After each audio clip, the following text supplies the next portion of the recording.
بسم الله الرحمن الرحيم والسلام عليكم ورحمة الله وبركاته. فيديو جديد على قناة الكورة مع تريكا. فضلا وليس أمرا نعمل لايك وصلي على النبي عليه أفضل الصلاة والسلام.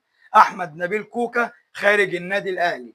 أحمد نبيل كوكا جاله عرض من تركيا من فريق نادي قاسم باشا اللي هو كان بيلعب بيراميدز امبارح، وبيراميدز كسبه في الثواني الأخيرة بالعافية.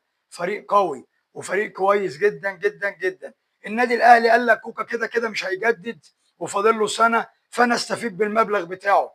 النادي الاهلي باع كوكا ب 750 الف دولار، ومع 15% من اعاده بيعه، مع كمان 2 مليون دولار متقسمين مزايا للاهلي لو كوكا صنع اهداف، جاب كم هدف، لعب اساسي في كم مطوشه.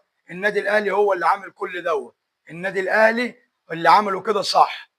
كمان الخطيب اجتمع مع محمد يوسف وقال له العرض اللي جاي لاحمد عبد القادر هو بتاع الحزم السعودي، بعد ما اتفق معاهم على كل حاجه. قال لهم لا مش رايح، هو كده كده خلاص فاضل له سنه. محمود الخطيب رئيس جمهوريه النادي الاهلي قال لمحمد يوسف كده، قال له احنا نستفيد منه السنه اللي فاضله له، عايز يجدد يجدد، عايز يمشي يروح الزمالك يروح، احنا مش واقفين معاه على اي حاجه. وعمر النادي الاهلي ما بيقف على لعيب.